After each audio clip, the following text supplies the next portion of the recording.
so that we can end on time. Oh, you're doing so well. You got them trained. All right, the first thing I ask is that any of the speakers that we have up here, that you respect them, no talking in the audience, and I ask that if you have your cell phones, turn them off. Please, silence your cell phones. I hear a cell phone go off, I will be down off the stage, and I will own another cell phone.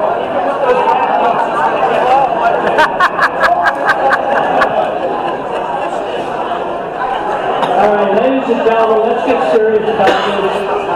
Let's quiet down, please, so that we can get started. Andrew, are you ready? Rise, please.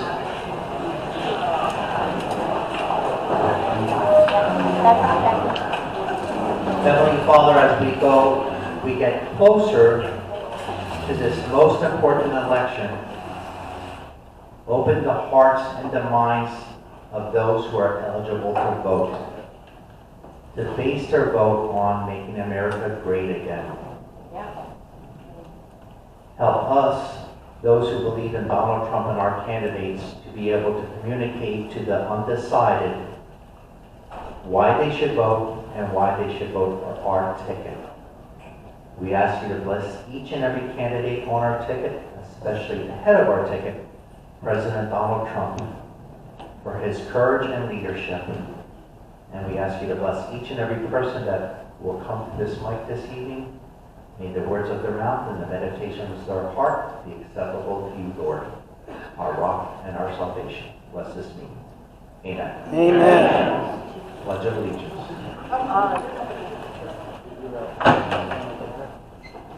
I Pledge allegiance to the flag of the United States of America and to the republic for which it stands, one nation, under God, indivisible, with liberty and justice for all. Remain standing, Carly.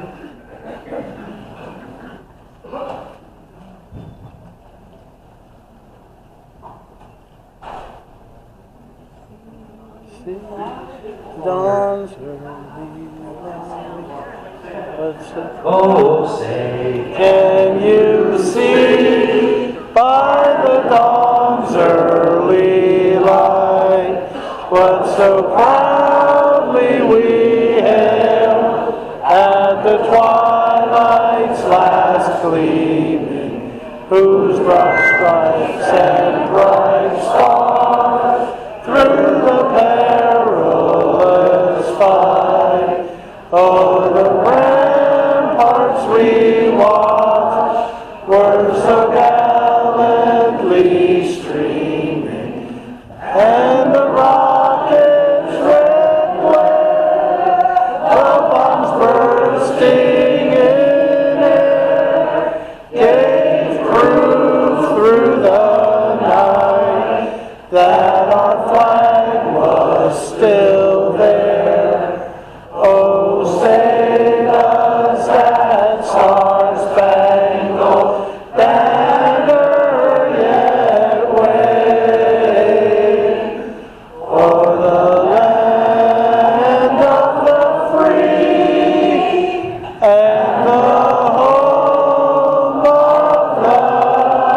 brave?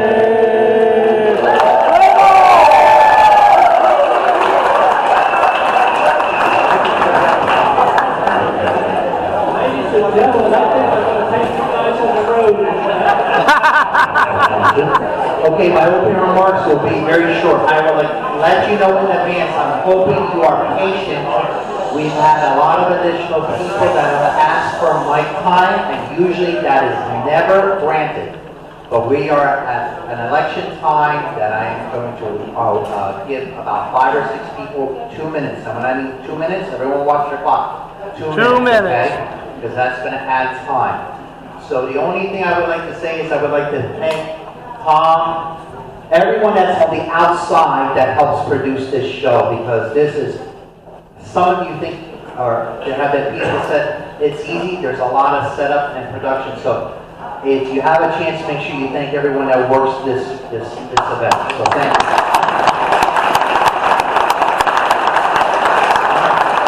Open remarks, real quick. Anyone see the Ronald Reagan movie? Not yet. Those of you like Tom and I who were little kids at that time watching Ronald Reagan in our first election, it's great. Go see it. If you want, maybe at the end of the night, we'll see if we can get a bunch of us to go. When Emily and I went, there was only a few people there, but it will make you think. History repeating itself. Faith and freedom. I had someone come up to me and say, how can I help? And not reading, communicating. So we have a program called Faith and Freedom, another one of the packs, where you can put on doors that are assigned to you, door knockers. They are very effective. Annette has them in the back. You have to sign up. 2 pieces of paper, which I have here. You can get paid $15 an hour, or you can donate your time, but you still have to sign a waiver. And we'll give you those 200 door hangers. You do your neighborhood. If I have some extra and you just want to hand them out, you didn't hear me say that, just CNN. All right? Quick question. Go ahead, quickly. With the what? The waiver is because technically you're working for a PAC, so it's just saying that you will kind of follow their rules. Okay? All right. Next thing here, Tom Campione. Oh, forward Tom, and then we might have to go back. Tom Campione celebrated his 75th birthday.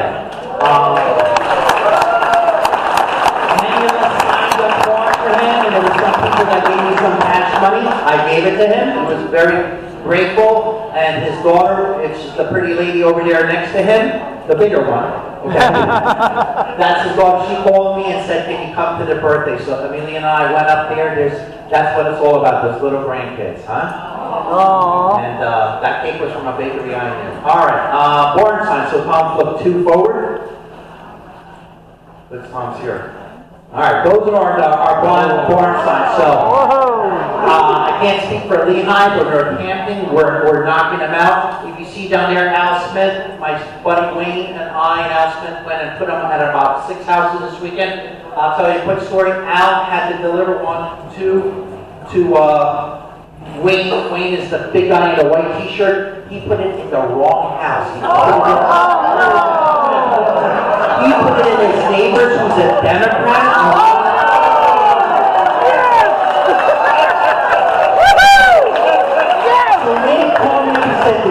I said, no, Al had to pick up, deliver it. And Al put it in the neighbors, and then Wayne went to the door, rang the door, and said, hey, my signs are in your garage. He said, get out of here. He said, those little guard signs? He said, no, these are a little bit bigger. They walked down to the garage, and the wife said, get them the hell out of here now. So those are the ones that Wayne installed. All right, going back one. So, all right, so let's see, go back 2 more times. 2 more. See, I should have had notes there, I apologize. All right, election. Locally in the Lehigh Valley, there's something that everyone can do. We'll have people come up and speak about registering people, helping with absentee ballots, but everyone has to do something, okay? This is a society that we like to be entertained. All these young kids, they like to be entertained. Facebook, Twitter, all this different stuff. But we have to be the ones that make the difference here. And Tom and I constantly spoke, a few votes could make a difference. All right, lady in Allentown and lady on William Penn Highway. So my buddy's going to come up here and talk about Allentown, what happened in Allentown when Rachel Campos was there. And there was a lady in the video we'll show you. She was a Latino. And Rachel interviewed her, and what she said was, she still probably will vote Democrat because culturally that's what most Latinos do. The lady in William Penn Highway in Palmer, this was a black lady. She works in New York City. You know what her husband and her make for working for MTA, for the bus company in New York City? She said that they gross about they make about $275,000 between the 2 of them. Not a bad salary for 2 bus drivers. Better than Ralph Franklin did. But anyway, she said her husband's all on board with Trump, but she grew up that blacks were told they're Democrats. So we got her thinking. All right, real quick. We'll show you the videos real quick. There is one of our speakers that's been here at the Lehigh Tea Party. He's Peruvian. He has 3 barber shops, okay? He spoke. Then down there is my amigo over there. He's going to come soon and talk. And then I want to thank the Lehigh County Republican Committee. There is the Vice Chair of the Lehigh County Republican Committee with Rachel Campos Duffy in the center that interviewed us. Then on the right real quick, that was an event that Daniel, he's here somewhere in the room, and my father got to speak about. It was about communism with President Trump, all the way there in the back. All right, let's go to the next slide. All right, we're going to try to just show you these videos. The reason we're showing these videos, as Tom has mentioned, this area is very important, meaning, let's see if we can get the volume up a little bit. Tom said, how did I have matching outfits for Rachel? Let's see if the video comes up. It's up. Yeah, we always check. Dude, it's up on the screen. Muted now. Oh yeah, it's just muted. Lower right corner, it's muted. No. Scroll on the screen. There. Right at the bottom on the screen. Scroll down. There, it just pops up. No. It just pops up.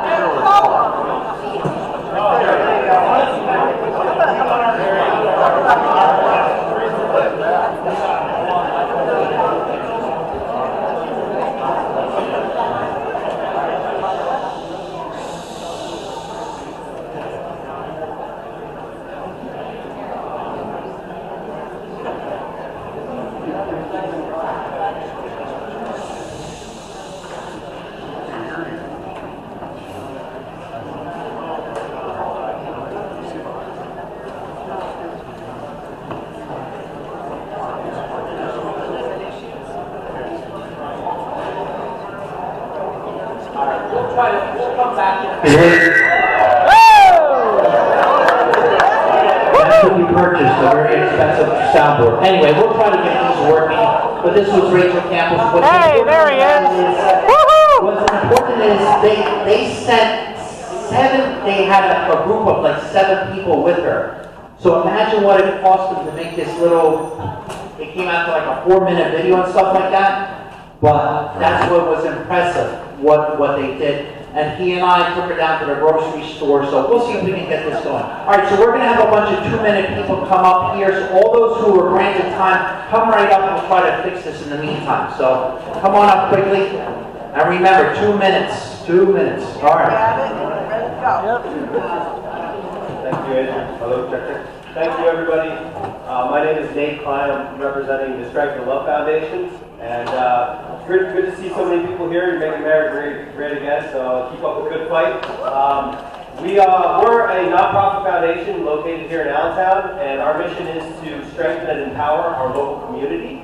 And we host a number of events. One of our events, our next event is going to be here on October 5th. It's a gun bingo, beef, beer, and bullseye bingo. The ticket price is $50, and that includes beer donated by Seven Sirens. That includes ready-to-drink cocktails donated by Dome Distillery, and that also includes food included with the ticket price. 20 chances to win a Second Amendment firearm, and we also have a couple of mystery guns and pull tabs and a mystery gun safe that you can purchase additionally while you're here. All proceeds go to support homeless veterans in our community right here in the Lehigh Valley through Valor Clinic. So we'd love to have all your support. Thank you so much. They are part of Fearless Fire Company, who we work with because they give us a good deal on this room and we have a good working relationship. Okay, next up.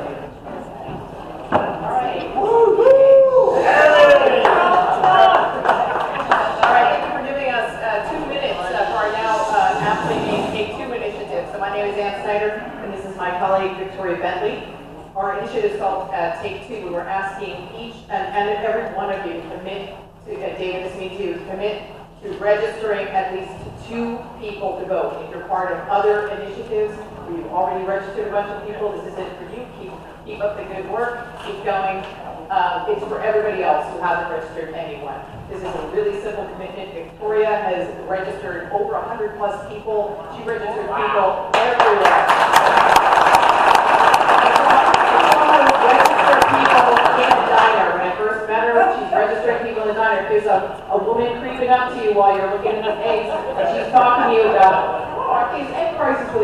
Victoria attempting to register. That's very smart. So, and it's a really good initiative. It is really not that hard. In 2 is not that much. Some lovely person has been passing around registration forms. We have a pile of them up here. If you're committed to doing this, we can get you as many as you need. We're also calling this Take 2 because we want you to leave tonight with 2 registration forms. And keep them with you until you actually date, until you actually register the 2 people. Okay, I'm going to grocery stores, when they say, are you using the mobile app? When you're using the mobile app, I say, no, I want a Diet Coke, and are you registered to vote? Yesterday, the popcorn in the movie theater, when I went to see Reagan, I got 2 guys registered to vote. I went to the diner, I got them registered to vote. Then I go to the grocery and say, I troll the grocery store. Can you believe these prices? Are you registered to vote? So, don't be afraid. I haven't been thrown out of anywhere yet. You can do this. Thank you. Oh, 2 principles above personalities.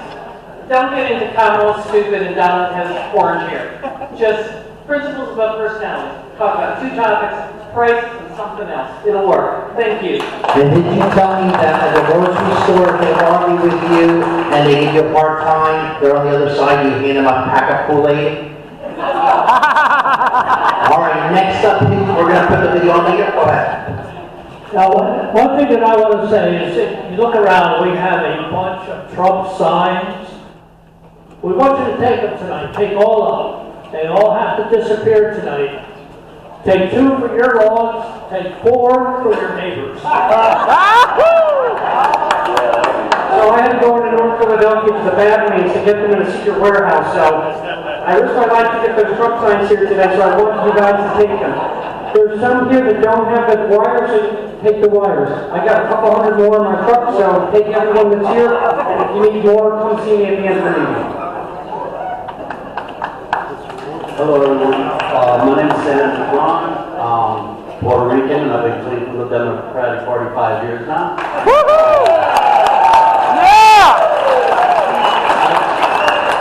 I just want to let you folks know, I've been at this now 4 or 5 years. You'll see in the video, 2 years ago, if you mentioned Trump, I live in Center City, if you mentioned Trump, forget it. You were getting, cursed out, yelled at, whatever. A couple weeks ago, Rachel Campbell's Duffy, after interviewing some of us, wanted to find some anti-truckers. I said, good luck, I've been out here working, we couldn't find it. Oh yeah! Fight, fight, fight! Jennifer Tillman, between 2 Spanish supermarkets, she spoke to many, many people. Andrew was there. And the worst we found was, well, I voted for Biden last time, but I don't know what I'm voting for this time. And I'm like, come out the closet, bro. Just come out the closet. Yeah. The more of us that come out and, say that we represent Trump, that we want to vote for Trump, think we're better. I mean, what else can I say? I'll preach it to a choir, right? Yep. Just be reassured, we're out there, we're working, and the mentality has been changing. A lot of people have to, some of them may not have changed parties yet, but I know they're voting for Trump. And that's just what I wanted to let you folks know. Give us hope! We're going to try to put the video this time. Real quick, we'll play the video. Again, we spent a lot of money to do this.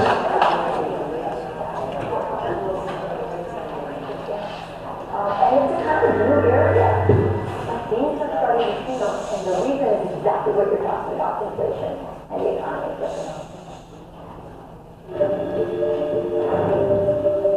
We're standing in front of a grocery store. How has inflation affected your family? Very much so. Everything's going up high. Really high, excruciatingly high. That can't afford hardly anything. Grocery prices go up and then everything goes I up. don't feel like there's a balance with like income versus being able to spend your money efficiently. Everything's expensive. Everything, all the time. It affects everyone. If gas is high. Yeah! Woohoo! What do your customers tell you about how the economy is affecting you? So, compared to my family stores, everything was mostly cash and they were paying full. What we noticed here is a lot of it is financing or layaway under President Trump. It was better. There was more people sending money, people were like traveling more, spending, getting hurt more often. What kind of adjustments have you had to make in your own life your own family, your home, in order to make ends meet. Cooking different, can't eat what you really want. Trying to get work on the side, besides my job, doing other work. This town is 54% Hispanic, you're Peruvian. When you talk to your neighbors, what are you hearing? More Latino voters, Indian voters, they're moving more into the right, more into Donald Trump. 2 years ago, everybody hated him. Now, the majority are like, no, I'm voting for Trump. Really? Yes, really. I was a Democrat, and I started to realize the policies that I was voting in wasn't my standard for what I believe. The Republican Party has the values that we hold dear, that is God, family, life. You'll be surprised, I used to do registration, and a lot of people change parties to go to the Republican Party instead of the Democrat. I, for instance, Democrat, on the fence, I was going to vote for Trump. Current moment right now, the way everything's going, I still need to see what's on the table. Who are you voting for this year? President Donald Trump. You're more open to voting for someone other than a Democrat ticket this time than last time? There's a possibility. I've seen a lot of people leaning towards Trump right now. Even people who were Biden before? Even people that were Biden, I'm hoping that President Trump wins again. So were the tips higher when Trump was in office? Oh, of course. You gotta fix the problem. I know it will.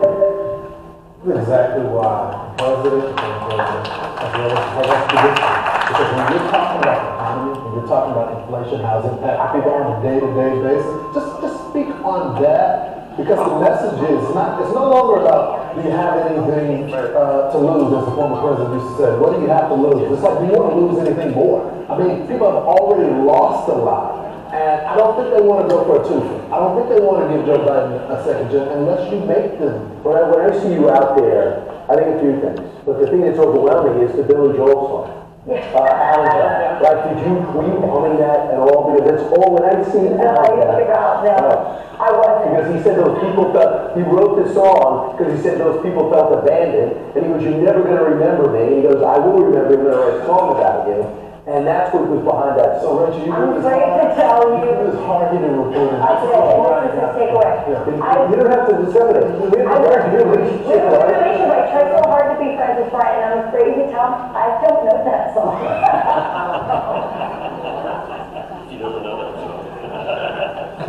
All right, so we're going to bring up next Charlie Knight.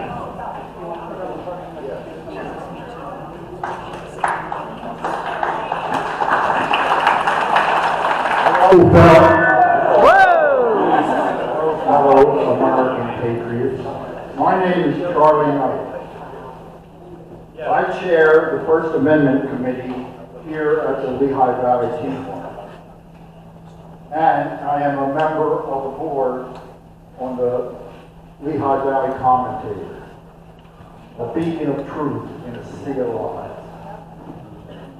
For rights of the people that our founders found necessary to point out to government that they shall not be infringed. But these laws of the land are greatly ignored by our government. Freedom of the press is my focus.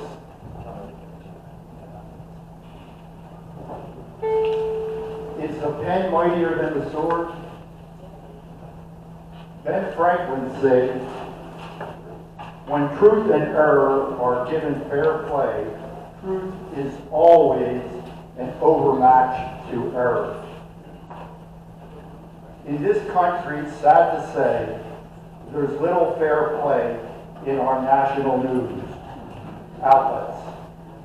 But here in the Lehigh Valley, we have one, the Lehigh Valley Commentator. For the past 18 years, the Commentator has been gathering articles exposing the errors of the national news. But now this local beacon of truth in a sea of lies is near its last edition. The the wonderful American patriots who made, is that it, Tim? I got a break? Well, I got I'm over half a page. Go ahead. The wonderful patriotic Americans who made this paper possible are old and dying off, with no volunteers stepping up to pick up the reins or provide financial support. The last edition is near. Without the commentator, this committee, without the commentator, my committee will also disappear.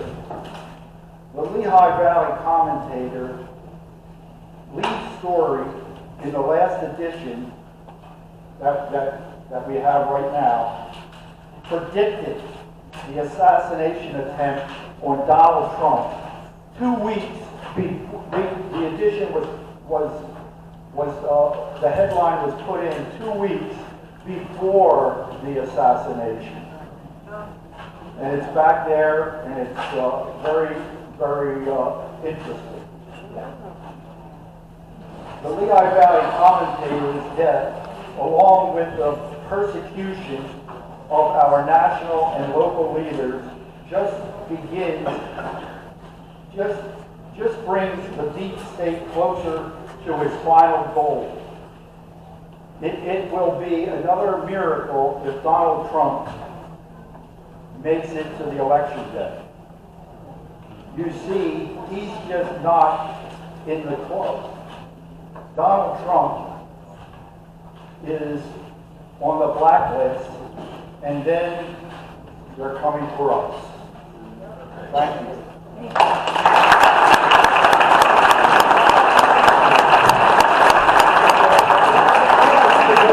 We're into that whole system, and I'd like to call up Daniel, please come up and tell us about your experience in living in a country that went very went radical left, and the experience has not been good. Please come up. Thank you.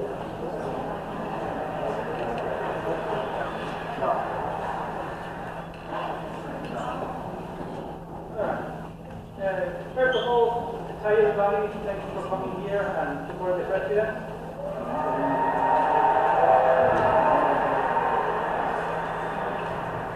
I'm going to say the first part of the speech of my story in English, then I'm going to repeat it in Spanish in order to allow our Latino voters to understand and hear what the situation is going on.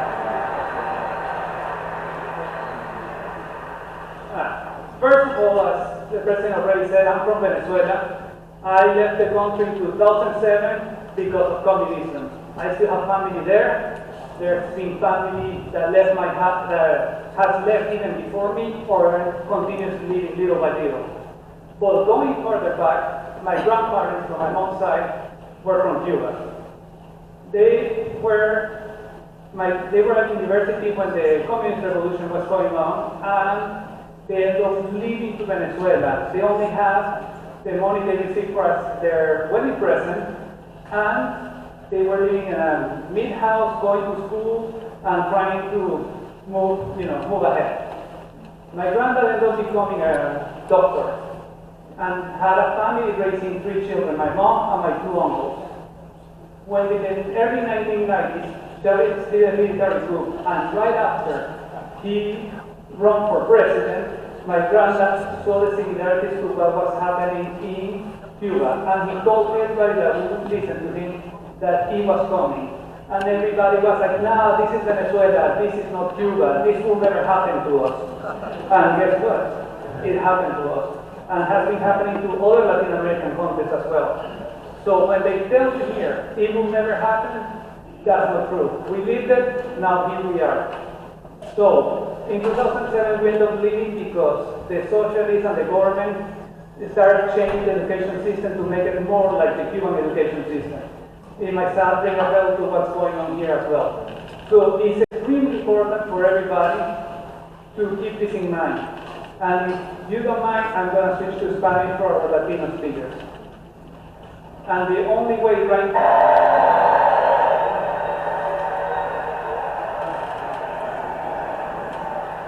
So the only thing so Daniel, one thing that I encourage him to do if he gets to speak again is, he's a legal citizen who went through the channels and he paid what it costs to become a citizen. I was thinking, if I were Cook, I would say, can you imagine All right, next one, what office is he gonna run for? I think we're gonna endorse him, so thank you very much. And he's a member of the Lehigh Valley Tea Party. The first meeting he came to, he paid his membership. All right, one more. This is Tom and I here. The last one. Oh, yeah, this is awesome. This is Tom and I here. Now, I'm Trump.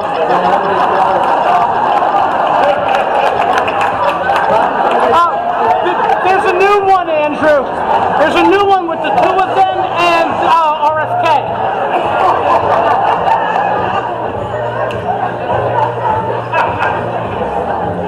Yeah! Woo! He pulled something there. I don't know what it was.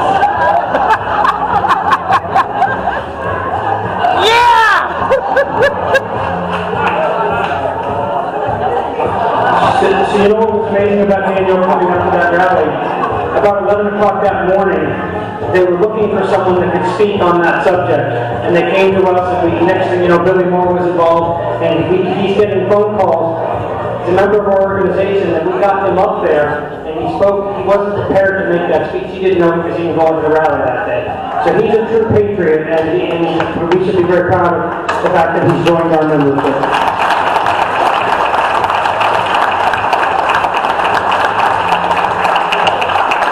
I'm sorry about all the glitches up here that we get on mic. We're figuring it out. It's only taking us.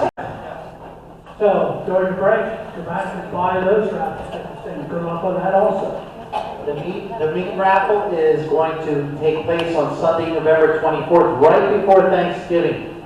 That will be our first party celebrating, hopefully, President Donald Trump re-elected. Yeah. All right? So, please support.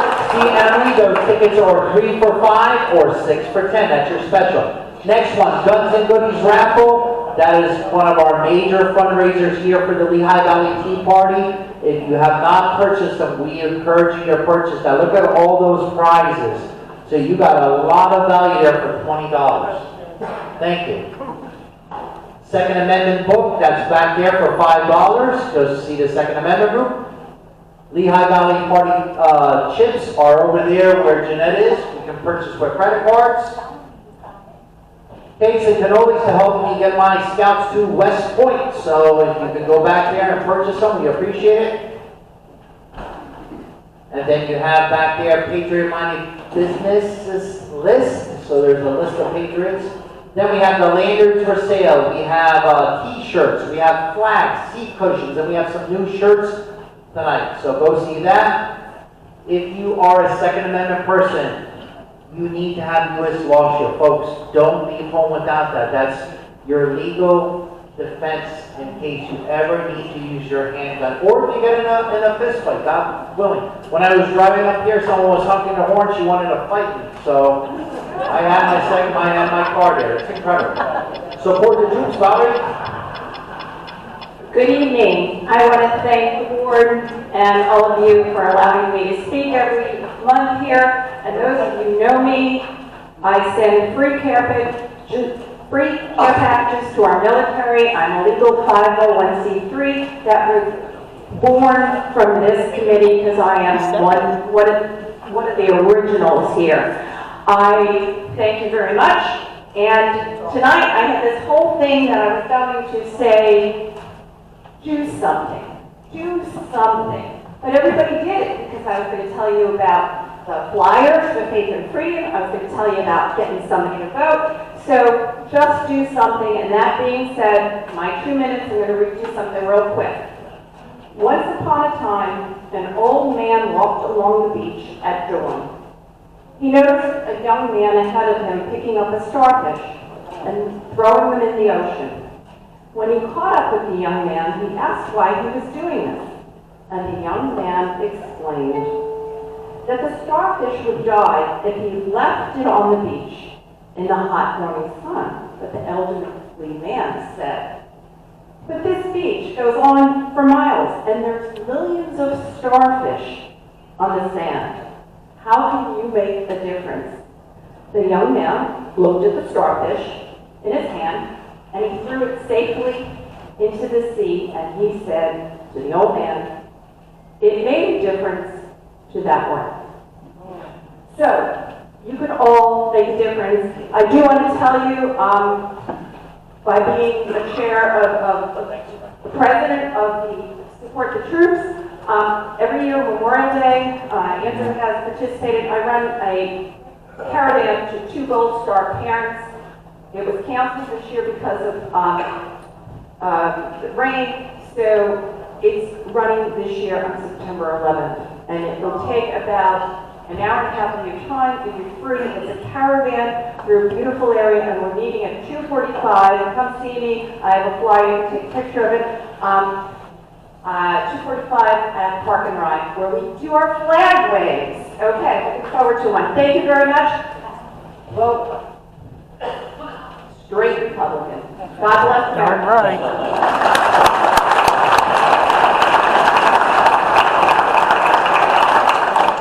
Donations, what we are asking for is that everyone kindly be generous, okay? Again, just so you know, we cannot give money to candidates that does not, within our bylaws and our tax exempt status, but what we do is produce these meetings, and again, we need those funds to protect ourselves and be able to speak to politicians.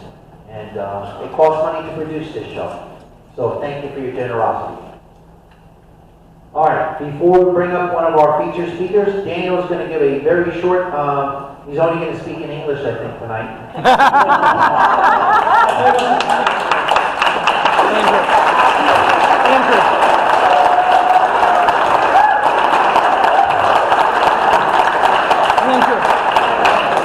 To be honest, he lied to me. He said I was going to speak Spanish. So, very English. So, I think you might have seen the video already. My story, as I mentioned in the video, is 100% how it was.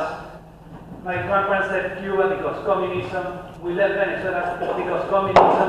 We came into this country legally. We went through the process. My mom's work helped us come here. Then we got sponsored for a green card, which, by the way, is a lot of money. So we did the payments, did the time, did the work, and became citizens here. And actually, this is going to be my first presidential election that I'll be voting for.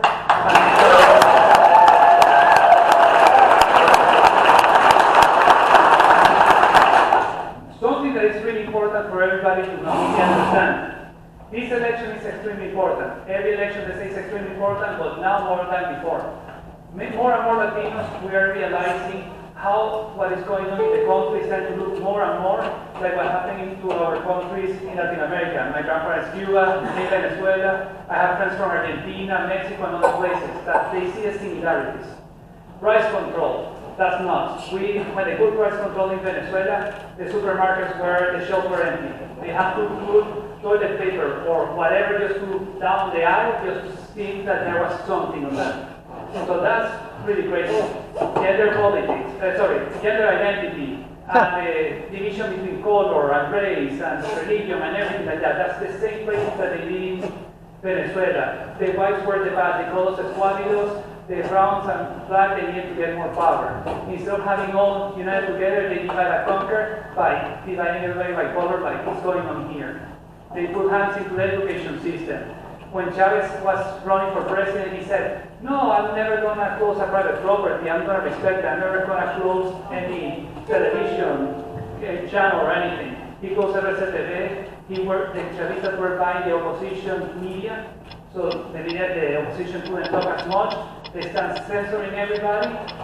And at the end, you see where we are right now. So it's extremely important for everybody to go and vote. If you know somebody that is Latino and has a similar story and he supports the president, you have to try to convince that person to go and tell their story to the neighbors, to raise the red flag. We need to avoid this going the path that many of our nation went before. So, and this might be or might not be one of the last chances we have. So let's not try to risk it and figure out maybe we have another one. We don't know that, so that's why we need to go out, vote, we need to register people, vote early. That's even better, because if you wait for the election day, something can happen. A storm, the system collapses. Now you are tired of waiting, and then you go home, you get demoralized. That way they get more votes. So if you can vote early, do so. If you don't trust the mail, just bring it yourself to the drop-offs for the election sites. That's the most important thing we can do. We need to go out and vote, try to take people with us, and try to save this country.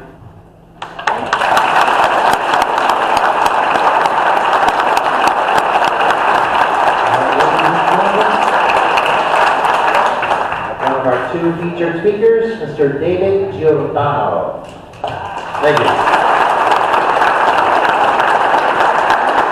Start off by saying thank you for allowing me to speak. It's always an honor when people take time out of their day or evening to come hear somebody speak. So you don't know me, probably. So just a little bit of background in my entire career. I was in the radio business. Was a national radio sales rep, sold radio from Atlantic City to Hawaii, and then became the director of national sales at the biggest radio station in Philadelphia, D101. Joined the staff of the John Birch Society. I'm a field director for the John Birch Society. I'm hardly new. Joined the staff about 2.5 years ago. Hardly new to the John Birch Society. I've been a member for 30 years in the John Birch Society. And in 2020, the world went crazy. And the only thing I could think about was Robert. Next one. I used to control it myself. Next one. Okay. The first thing I thought about was the founder of the John Birch Society he said, in the end, they will come out from undercover. But that's when they'll be most vulnerable. And in 2020, I said, they're out from undercover. I didn't know if I'd ever see it. See, Robert Welch was the founder of the Birch Society, and the man was a genius. He started to read at 2 years old, went to college at 12 years old. He graduated from college at 12. And he realized what was happening in this country. He realized there was a conspiracy. And he used that word, conspiracy. He said, you must not use that word. He said, the first job of a conspiracy is to convince you that there's no conspiracy. So, the important thing is the conspiracy falls to pieces if you tell the truth. So he started the John Birch Society to inform the people and spread the word. And it's been around since 1958. It was named after John Birch. And John Birch never knew the John Birch Society. He was a missionary. He gave his whole life to God. And went to South China, into China to preach about God. And while he was there, Doolittle and his flying tigers bombed Japan, ditched their planes into China. It was a one-way mission, pretty much. But some people went to John Birch and said, can you save these people? And he did. He became a war hero, and he provided a lot of secret information behind lines. And when World War II ended, he was told to come to the other side of China on assignment, and when 10 days after the war, he was bayoneted and murdered. So Robert Welch said, I don't know of any man who loved his country and God more than John Birch, and he knew the organization. So, next slide. So that's a little bit about the John Birch Society, but like I said, there is a conspiracy. And, J. Edgar Hoover, whatever you feel about J. Edgar Hoover, J. Edgar Hoover said, yet when the individual comes face to face with a conspiracy that is so massive that he refuses to see that it exists. And for all these years, this conspiracy has been going longer than any of you in this room, anybody who's ever been born in this room, it's been going on. This is not just happened by accident. So many people saw it, and it's right before their face. It's so massive, this can't be. Well, now, 2020, a lot of people are waking up. So as a member of the Birch Society, this is George Soros. I usually have video clips. I'm going to say what he says here. If I play this video clip, he's being interviewed, and he said that China, basically the communists, should lead the New World Order. That word's that's not a conspiracy theory. He said it right on camera to this woman. Maybe you'll watch the next one. So what their goal is I've given many of these speeches all over. Although usually I do these blindfolded, I just wrote this one, so if I just look a little bit, not as normal, I usually kind of write it off the top of my head, but I just wrote this one. So well, I done many of these speeches all over to teach people about the Constitution and the New World Order using communism. Matter of fact, in Medford, New Jersey, I was a member back in 2010. I was asked to join the board of the 912 Project in Burlington County, New Jersey. And I used to tell them that the job of the Democrats is to bring us into communism, and the job of the Republicans is to do nothing about it. Pretty much. So we have to stop looking at conservative versus liberal. We have to stop versus Republican versus Democrat. And I will tell you the same thing I told them. I'm not a conservative, and I'm not a Republican. I'm a constitutionalist. And there's no wiggle room. There's no wiggle room as a constitutionalist. So when Trump was running in 2016, I was not a fan.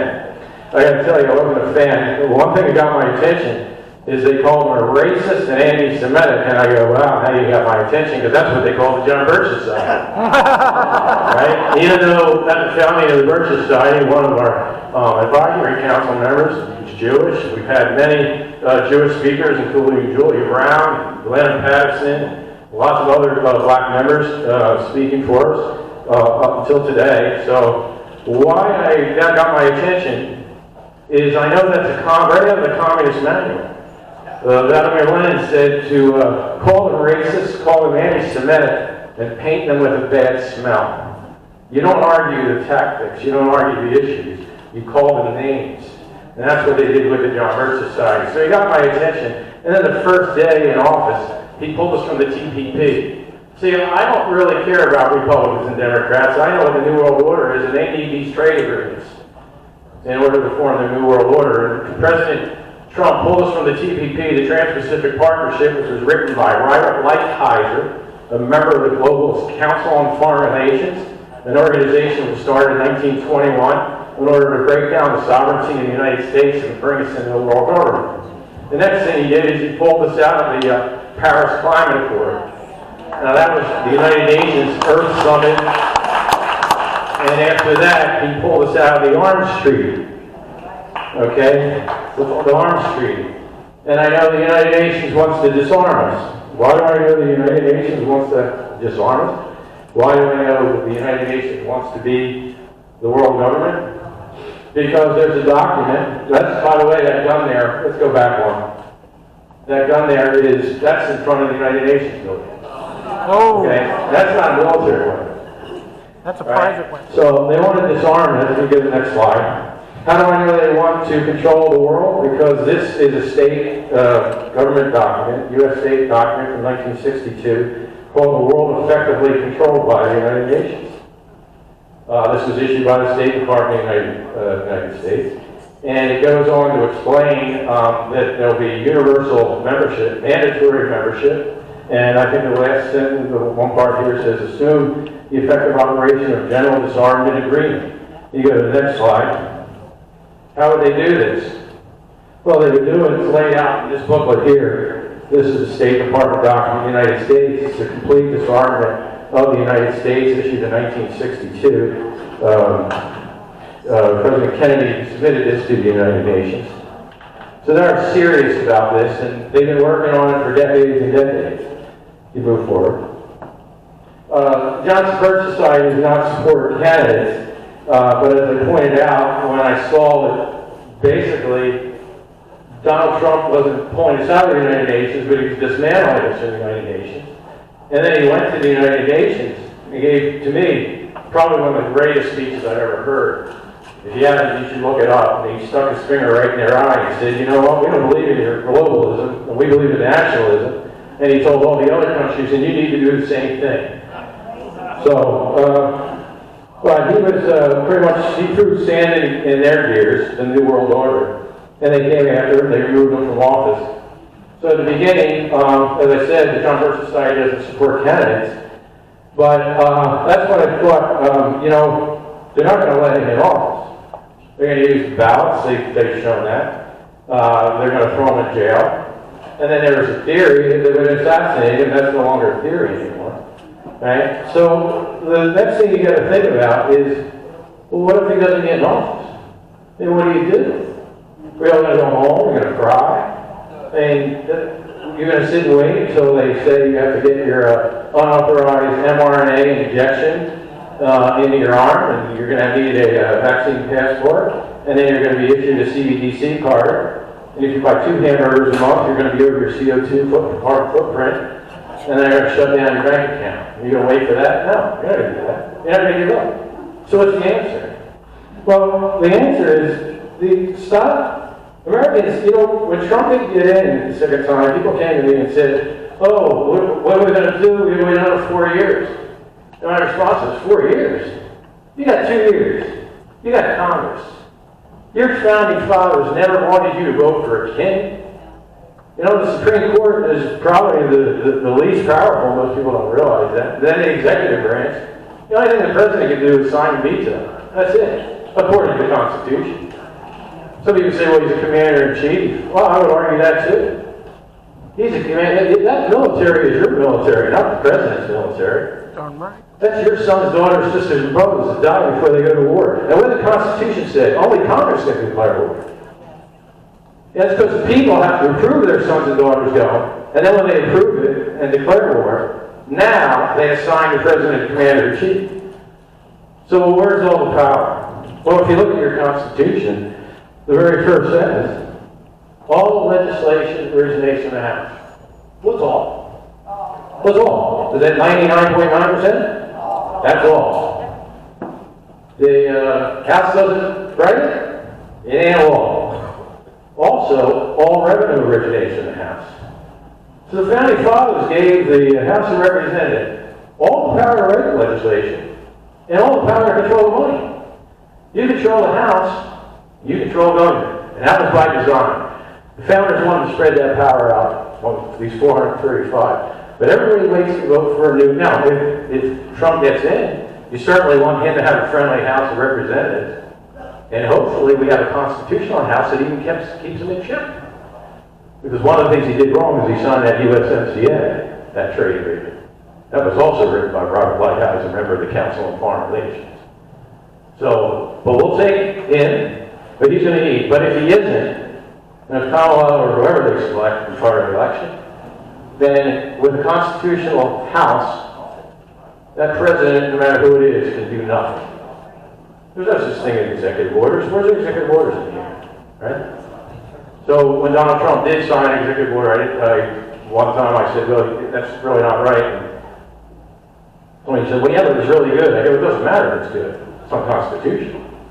We don't live in a democracy. In democracy, the mob rules.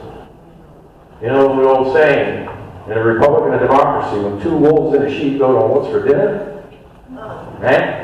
In a democracy, that sheep's toast. There's no rights. Minorities have no rights in a democracy. The mob rules. But in a republic, minorities have rights. You can't take that sheep. So I don't care if you have a majority. So you do the same thing with Donald Trump, say no. And I know Thomas Massey challenged Trump, and Trump went after him. And I said to people who talked to me, I said, if you let Donald Trump do that, then the next president, whoever that is, right? Whoever that is, he'll do the same thing. So stick by the principles. I'll take Donald Trump, but we got to stick by the Constitution first. And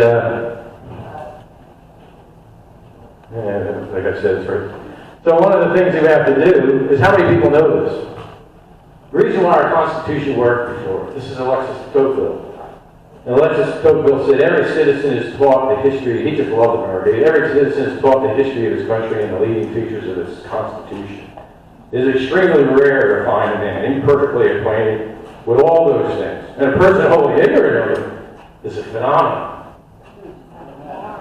Is that today? So stop playing the Democrats. We got to go out and teach people about this Constitution. Even us conservatives need to understand the Constitution a little better. You move forward.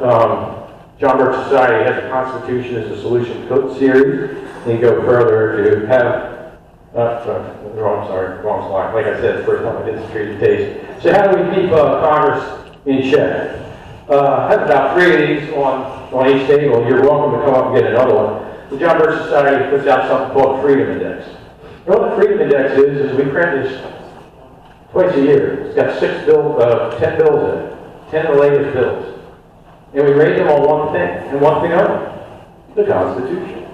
If it's unconstitutional, they get a minus. If it's constitutional, then they get a plus, and if it's a good bill and it's constitutional. You go to the next slide. Let's take a look at Susan Weil. This is she, if you look down there, number 20 through 30, her latest, she gets a 0. We picked 10 bills, and not once did she vote constitutionally.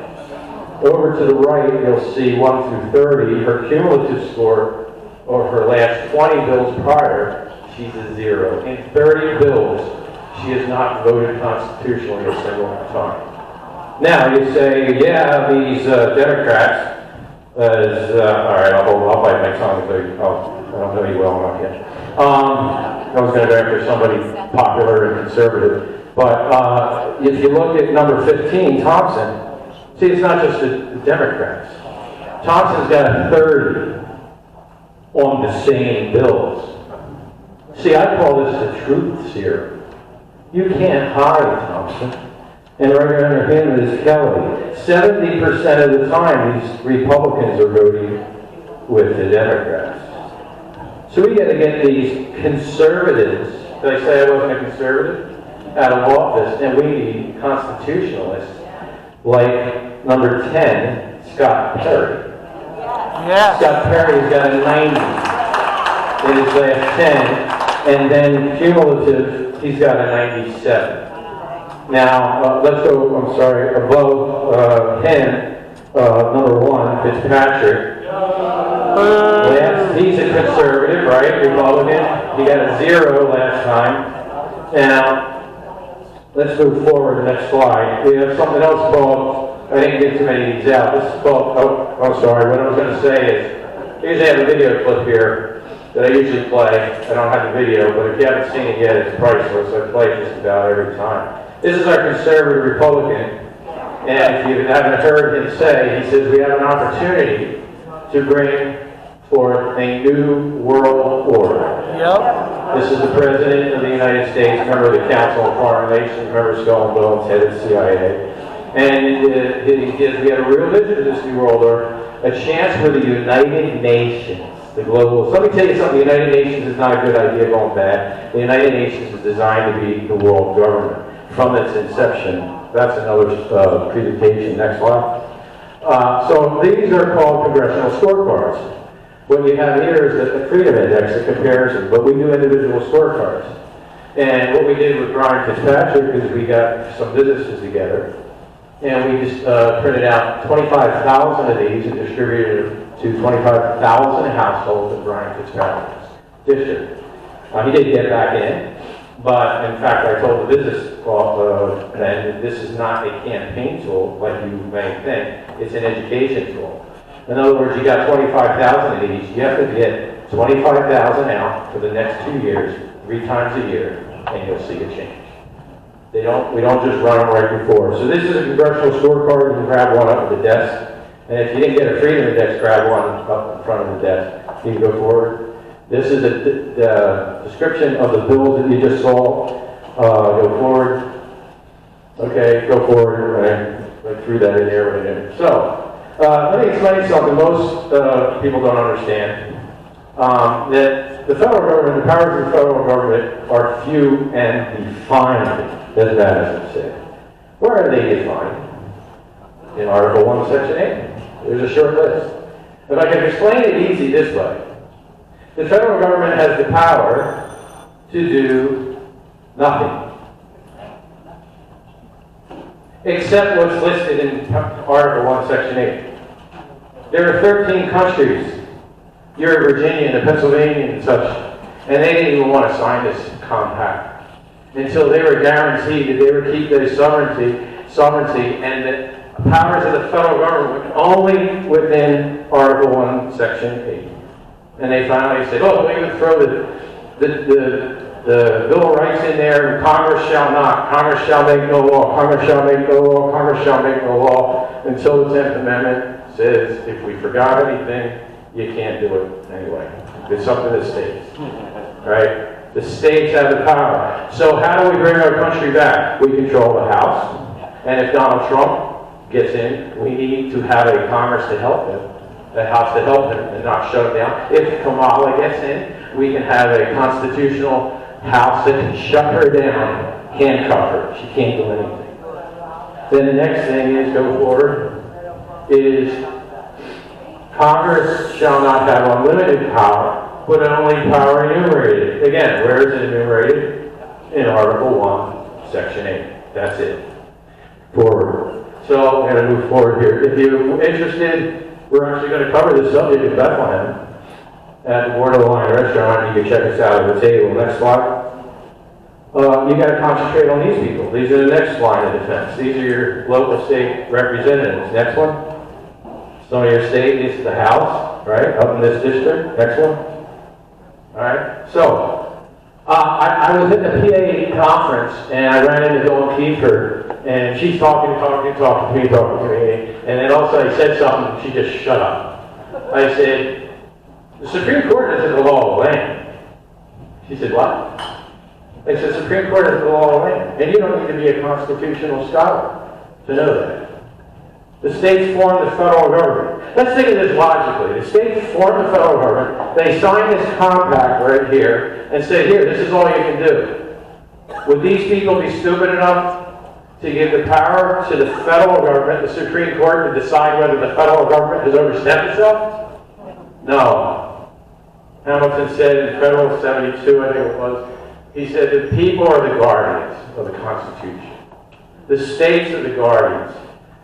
And Jefferson said that a nullification is the rightful right. Go back one. Yeah. He said that a man is not only should disobey an unlawful or unconstitutional law, they're obligated to. I said to Dawn Kiefer, you swore to uphold the Constitution, right? Yes, I did. That includes Article 6. Yes, it is.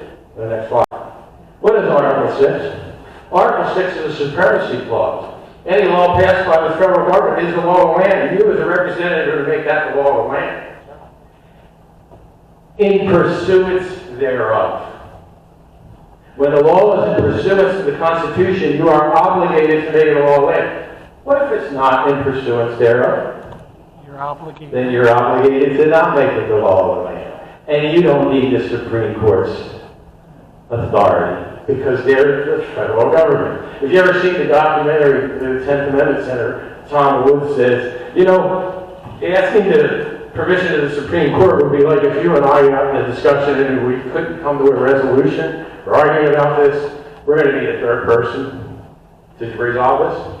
I'm going to call my mother. She's going to decide whether you're all right. Why would you ask the Supreme Court, the federal government, if the federal government is out of line? No. The states form the federal government, and all they have to do is say, we're not doing it. That's it. So this is another way for us to take back our Congress, our country. This is a bill that's sitting there right now. 2 minutes, 45 seconds. I can do it. The United Nations. You need to get to those state representatives, you need to tell them to support this. This is a nullification bill. This is a bill that says that the World Health Organization, the United Nations, and the UN have no jurisdiction in Pennsylvania. And I don't care if the Senate passes a treaty, because by the way, a treaty that is not in pursuance thereof the Constitution is not the law of the land. Thomas Jefferson said, if it was, then we had no Constitution. If you could just ignore the Constitution and say, we'll just pass a treaty and go right around it, we have no Constitution. So that bill needs to be supported, 2380, by everybody in this group. Tell your representative that the UN, the WEF, has no authority in the state of Pennsylvania, and we don't care what the Supreme Court says. The next slide. Robert Wells said, withdraw the United States from the United Nations, and you've broken the back of the globalists. There are two bills. There are two bills for the first time, one in the House, one in the Senate, that to withdraw us from the United Nations. It seemed like Donald Trump, to me, was doing that. He was pulling us out of, I didn't mention UNESCO, the United Nations Education, Cultural, and Science Organization, which is basically taken over our, not even our public school systems. They're now government indoctrination centers, and they're indoctrinating your children into communism. Next slide. So, our job is to educate and inform the whole of the people. They're the only sure reliance for the preservation of freedom. You can't be ignorant and free. It's impossible. Next slide. So, no matter what happens in this coming election, no matter what happens, don't ever give up. Don't stop coming to these meetings after the election if he wins or if he loses. Keep coming, start working on your state representatives, start working on your congressmen, and start educating yourself. And I think that's it. Let me try one more. Next one. Yes. If you're interested in any material, this is the New American magazine. When you join the John Birch Society, this magazine comes twice a month. And you also get a bulletin, which is action steps. We have chapters. We're rebuilding one in this area. We got 2 in Berks County, 1 in Bucks County, 3 in Bucks County, 1 in York County, 1 in Lancaster County, Harrisburg, and so on and so on. South Jersey. Yeah. That's it. Right on time. You would have thought of that.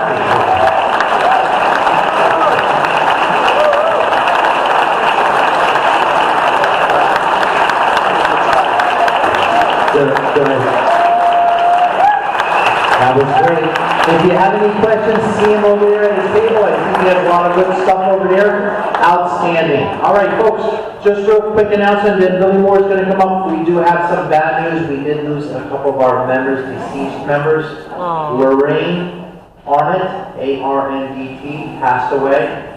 And also Celeste and Larry Kessler out of Tom's Group, out of Bethlehem. So keep their family in your prayers. Anyone celebrating birthdays? Celebrating birthdays this month, anyone? Got a couple? Right. A couple people celebrate. Happy birthday to all of them. All right, Billy Moore, he's going to come up to the stage real quick.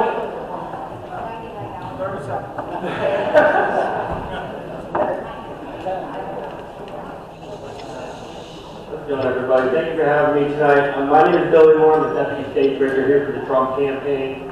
We are now officially 60 days out until Election Day. We're coming down the wire here. As some of you may be aware, we have an office in Bethlehem right above Frederick's Brew Works, 559 Main Street. We are full steam ahead talking to low propensity voters, making sure we get out the vote. And so here at the Trump campaign, we know in Pennsylvania itself that the vote is there, the vote is out there. It's about getting the votes to the polls, getting them to vote early, and including getting them to vote by mail. We need everybody out on Election Day. We're talking to the low propensity voters to make sure they get to the polls on Election Day. And so if you're interested in signing up with Trump Force 47, our field program, recently we just canvassed over 11,000 voters in the state this past week. We plan on continuing to ramp up our efforts week after week. If you're interested in talking to low propensity voters at their doors, we're asking from now until Election Day to talk to 47 people to make sure they have a plan to vote and plan on who they're voting for. And also get their contact information so we can follow up and make sure they get to the polls on Election Day. You can sign up. Andrew is going to be email blasting out an email right to our website link, trumpforce47.com. You can also visit our website as well. A couple events that we have coming up. Tomorrow we do a phone bank out of the NCRC office right over there on Willow Park Road, I think it is. That is correct. And he fed us very well last week, I tell you that. Yes, sir. Yes, sir. So you show up at 6:15, we eat, 7 o'clock till 8:30, we do calls. It's fun and it's extremely easy. And then also Saturday, Kamala Harris's husband is coming into town. And we're going to be hosting a protest outside of that space. Andrew will be able to get you out a poster or a little poster that we have the details for that. So we do encourage everybody to send that. So that way we can let them know our displeasure with the administration. But other than that, if you guys have any questions, feel free to see me. I'll hang around for a few minutes. But thank you guys for attending, and we'll make America great again. Amen. Thank you, Billy Moore. Okay, real quick, you see they're ready for Light Committee. We are going to Harrisburg on Monday, September 23rd, I believe it is, if I have that right, and it's a bus going out of Bethlehem. If you are interested, it's $20 to see me during the break. Next one, we're going to see if we can put the mic up for Judy. Bear with me. Judy, see if that mic works. September? Let me see, hold on.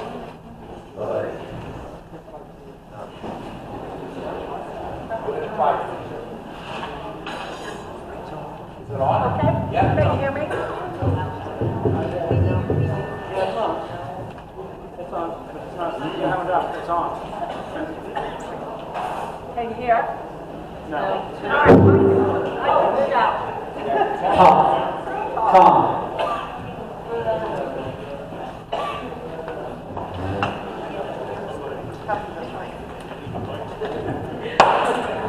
All right. Okay, September 26th is Northampton County's Republican Chairman Dinner, and we hold this at the beautiful Hotel Bethlehem. As you all know, that hotel has been voted the best historic hotel in the country. So, 4 times. So come out. It's a great event. Everybody has a good time. And you have the opportunity to be in a room where everyone shares your values. So please come out and support it. See me. We can get the information out to you. The dinner begins at 7 p.m. So we'd like to see as many of you there. I can assure you, you'll really have a great time. Thank you.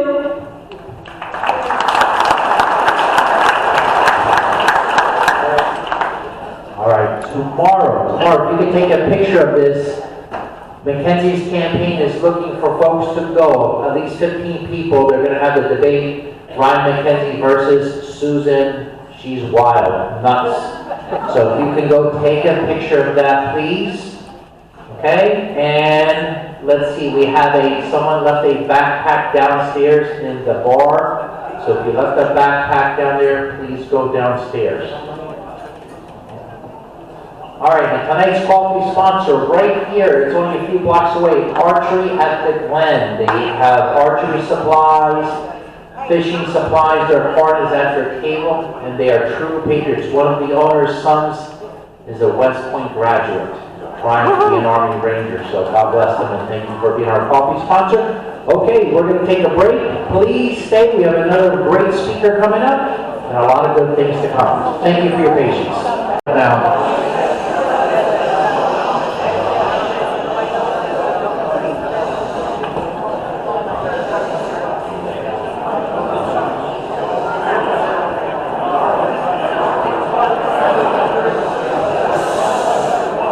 two quick announcements. Election Day workers. There is a lady here from our group where she's back at the bar. If you want to be an Election Day worker, come forward, come forward. If you want to make money on Election Day working in, is it Lehigh County? Northampton County. See her waving her hand there. If you want to work, she's a judge of elections. She's looking for 2 paid workers. Oh, look, there's Mary Beth. She's a judge of elections. She needs a worker. So you see those 2 ladies are going to come together. If you want to work the election, it's important we have. So I have 2 judge of elections back there. Girls, stand right underneath the cake and cannoli so they see you. They're talking to her. 3 judge of elections back there. So if you want to work the election and get paid, see those folks back there. Mary Beth, raise your hand so they see you. Okay, she's from my church. She's one of my lecturers. All right, and the last announcement is Lehigh County is having a golf outing. Shut up, folks. You gotta get going here. So if you need Arlen over here, if you want to go to Lehigh County Golf Outing to help their committee, please see him. They'll give you information on that. Folks, we're going to run a little bit over today, so please be patient, okay? All right, here we go. Tom?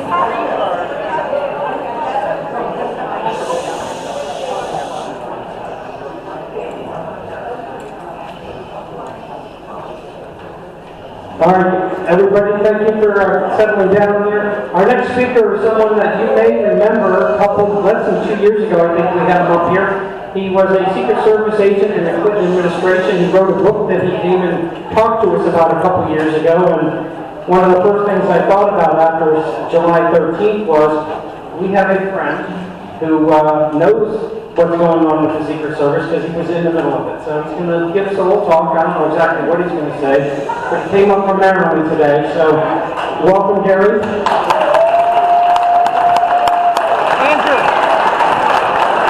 Andrew. Start off with that. The show's picking up.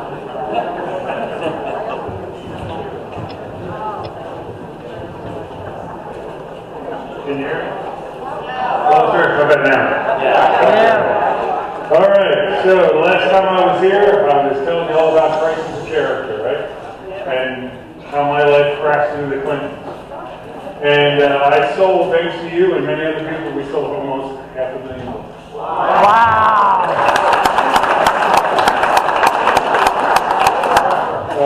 Significant thing about this book was that during the 2016 campaign, President Trump was giving a speech, and I just happened to be flipping through the channels, and the book had been out about 4 months, and I was tired of politics that day, and I was flipping through the channels, and all of a sudden I see President Trump on TV, and he's talking, he's saying something, he's reading it out of the book, and all of a sudden I realize he's literally reading out of my book.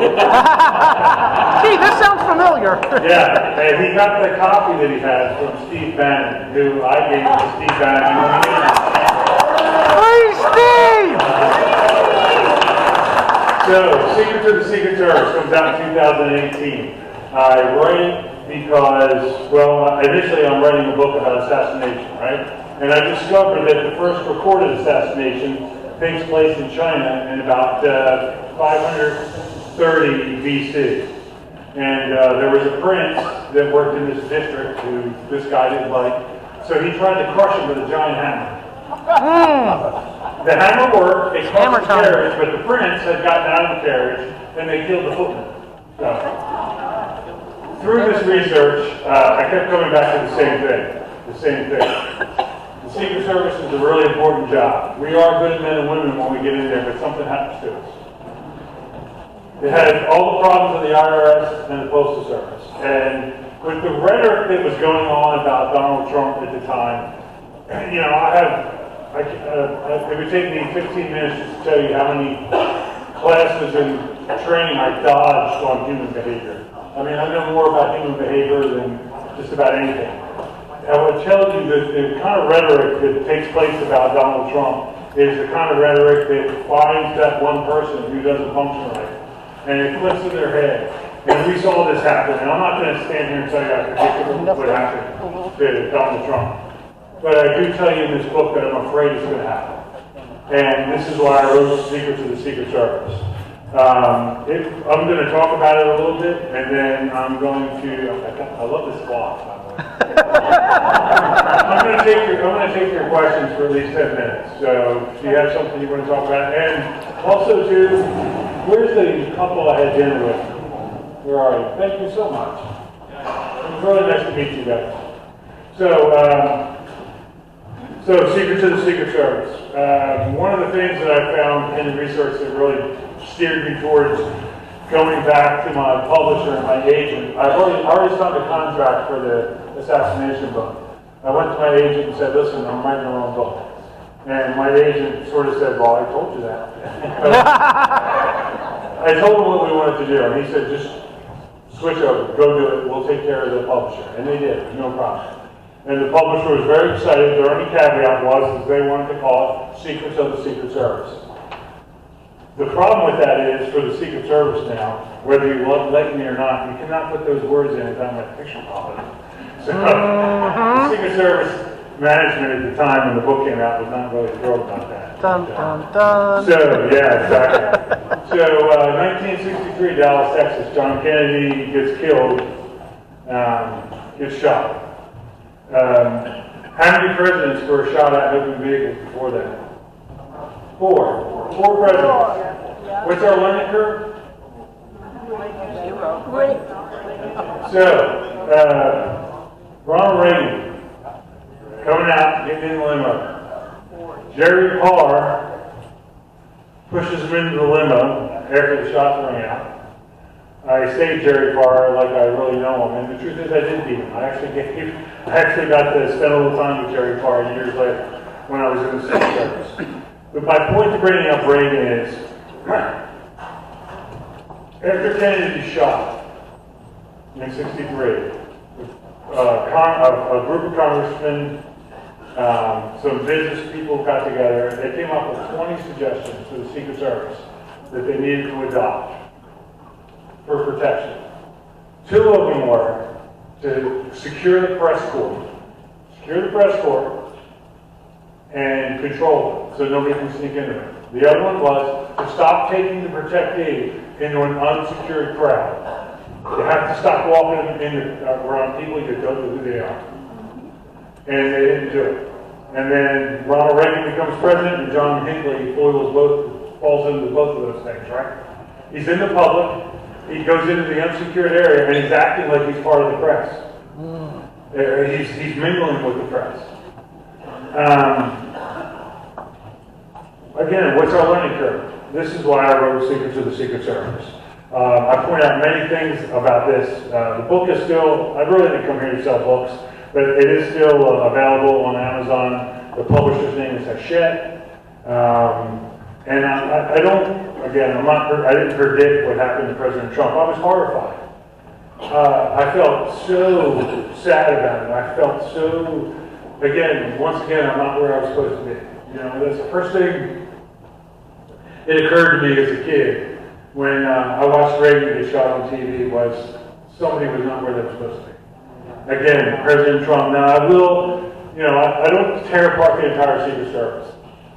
The agents you saw that day, they moved fast. They protected them. They did the best they could. Were they at the top of their game? No. So here's what I want to tell you. And I don't know if anybody. 3 days after, Saturday, Sunday, Monday, Tuesday. That next Tuesday, I was on Sean Hannity's radio show. They called me back up. All of a sudden, I'm popular again. Jeez, I wonder why. Crappy way, right?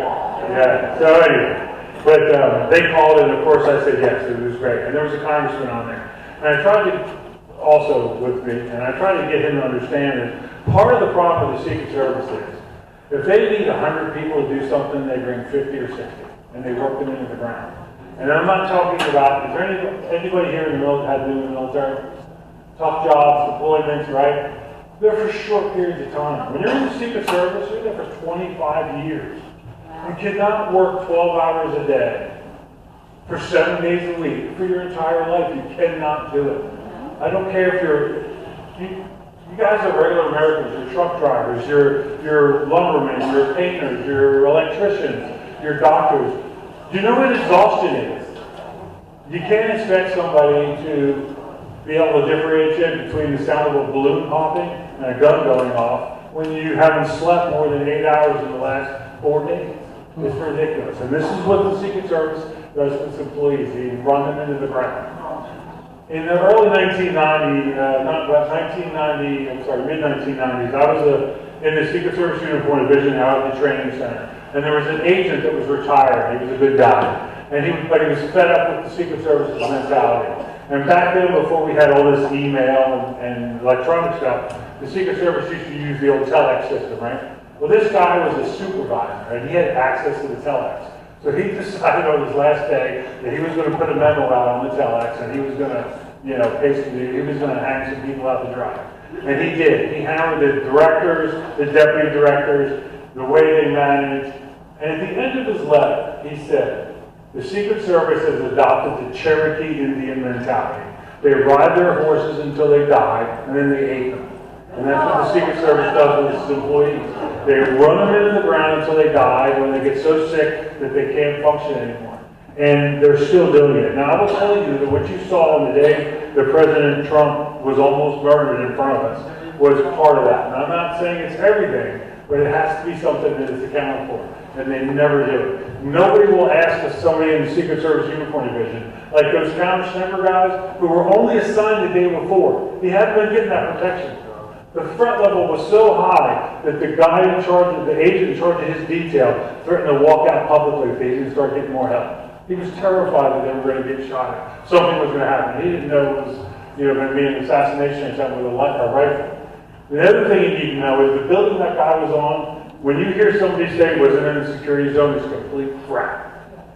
I can't tell you how many of these events I've been to. Every building that you can see from that stage, or 10 feet above that stage, is inside that zone. The reason it wasn't covered correctly was because they didn't have the manpower. And they were relying on other agencies from Homeland Security, which is a bad practice. It's not that they're not good people. I was one of them. When I left the Secret Service, I went to the Air Marshals. My friends that are still in the Air Marshals all went to Secret Service. They're not uniform division officers. They're not Secret Service agents. They're Air Marshals. They work in a tube 18 feet down, and they fight front and back. It's different. And without the proper training and the proper experiences, that's what it's all about. And the Secret Service has relied on it for years, and it caught up to them. And it almost cost a man's life in front of the entire world. So I'm going to stop there, and I have 14 minutes left. Where's my first question? Yeah, I can say. Have you heard the reports? I can project my voice. Have you heard the reports about the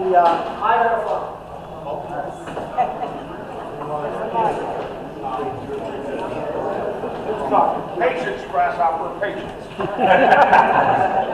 Calm down, my mole. Come on. Thank you. Have you heard the reports from the Heritage Research Organization that cell phones were tracked from the Washington, D.C. near the FBI headquarters to the shooter's home, school, and place of work, and maybe that range? Yeah. Back and forth, back and forth. Yeah, I have. And I can't tell you how accurate that is, but here's what I did learn from this book. Here's what I did learn from researching this book. You have to, as hard as it is, and it's aggravating, you have to set aside, and for the lack of a better description, I'll call them conspiracy theories. That doesn't mean they're not true. I'm just saying that you got to call them something, and since we've grown up doing that. I set those aside. I'm going to tell you right now, I think that, just along with your question, I did hear that. Yes, it brings up many questions. Was he not working alone? Was he being manipulated? I've heard the discussion that one of the accounts that was set up in a foreign country. I don't know that that's true. I'm going to set all that aside. Here's what I'm going to focus on. The Secret Service did such a shitty job that day that some 20-year-old with a freaking mediocre hunting rifle, I have one, climbed up on the same building that the local police were in. And I'm not bashing the local police. Understand me, I've been there. The local police did what they did because there wasn't enough Secret Service people with them. There should have been an agent or a uniform division officer guiding them. Not in charge. Look, this is what we need you to do. I'm going to be up on the roof of this building. I need you guys up here. But they got down because it was hot. And they went into a building, and then the guy with the 20-year-old took his ladder, put it right around the corner from where their ladder was, and climbed up on the building. And then supposedly at some point, one of the law enforcement climbed up there and saw him, and the guy pointed the rifle at him. That should have been the end of it. It should have been a gun part right there, one way or the other. But that didn't happen. And this goes back to the Secret Service book. The Secret Service system, when it's working, works because there's concentric circles of security. You've got the agents, the guys that were jumping on top of it. The girl that was too short but kept jumping up, right? Then you've got the uniform division. We control the access to the White House. We control the metal detectors, canine snipers, bomb sniffing dogs. Crime scene in Washington, D.C. And we also augment the agents when they get overwhelmed. And then you have the military and our local support, law enforcement. But each one of those groups that's not Secret Service has to have a uniform division or an agent with them. Otherwise, there's no communication. Because the Secret Service does not give out their secured radios. Under no circumstances. So, the Secret Service set this up very poorly. The counter-sniffer guys, there was a lot of confusion. He ended up not shooting until the guy took his shots. He was concerned that he was looking at a local police officer. This is very common. I was in Chicago in the mid-90s, when the Pope was there, and one of our counter-center guys almost killed a Chicago police officer because he got up on the roof of a building that he wasn't supposed to be on, that was supposed to be secure. He was a SWAT team guy. He had his rifle with him, and he was going to look through the scope on the rifle to see the Pope. Kind of writes itself, right? Okay. And luckily, with that counter-center guy was another local cop who recognized him and said, for God's sake, don't shoot him. You know, it's Billy or whoever. And, you know, our guy yelled at him, and the guy turned around and realized what he had done. And, you know, begged for forgiveness. And that's a Darwin Award. But these things happen. There's a lot of confusion. It is understandable that these guys are confused because they only had, so counter-sniper in the simplest application, you know, one building in the middle of a field, takes them 24 hours to set that up. They only got notified the day before. And this again leads to these conspiracy theories and these ideals. Well, if you waited that long, then you want them to fail, right?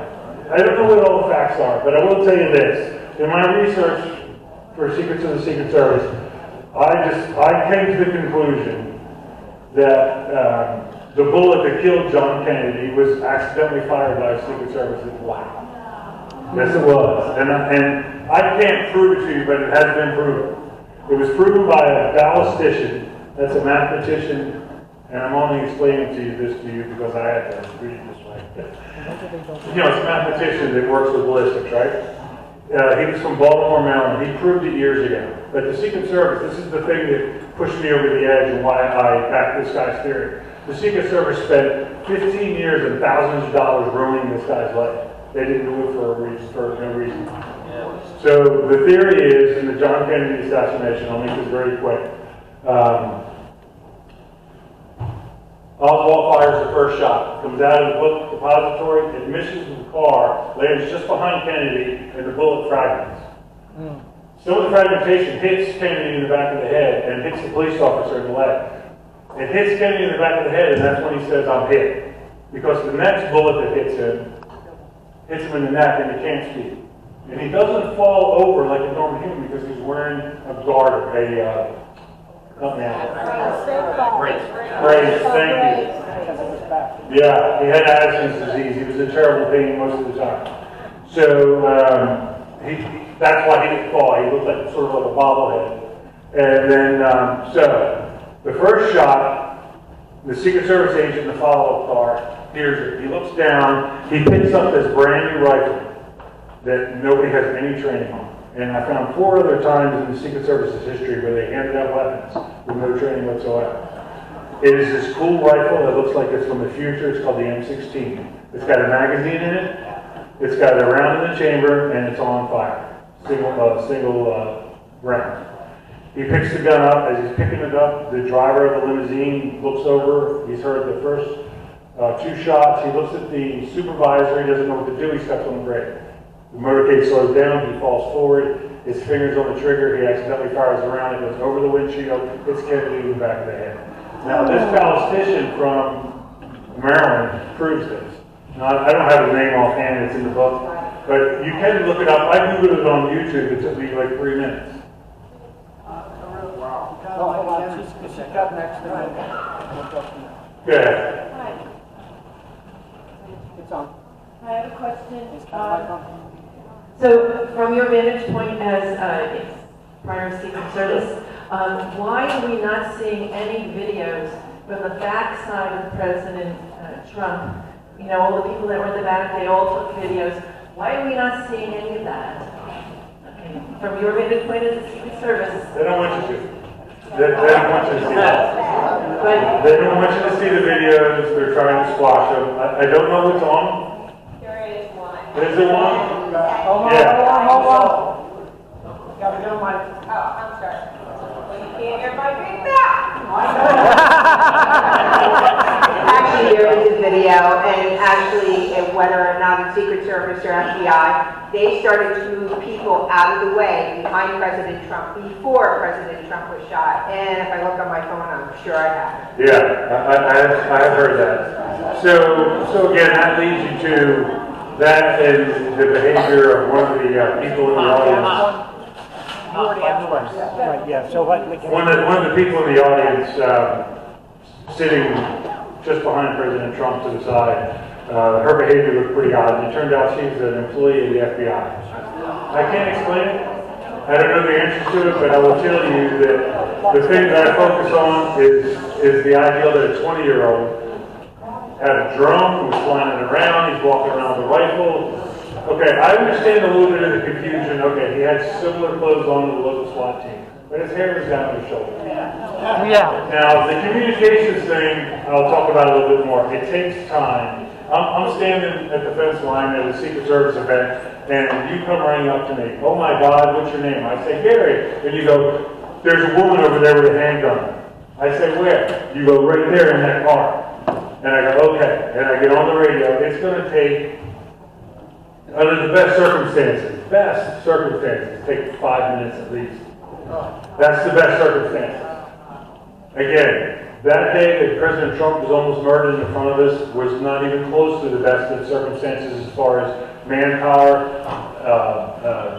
communications, and the way things were set up. They were running his detail like they didn't give a crap. And I don't blame the agent in charge of his detail because he was doing the best he could. And he did. That guy will probably lose his job eventually because of the holy hell that he raised before it happened. But he saw the things falling into place. They're not giving me the manpower I need. The manpower they are giving me doesn't really know what it's doing. It's law enforcement, but it's not Secret Service. It doesn't do this kind of protection all the time. There is a difference. And so that's where we are. And the reason we're not talking about his death is because I truly believe that God turned his head. Oh, yeah.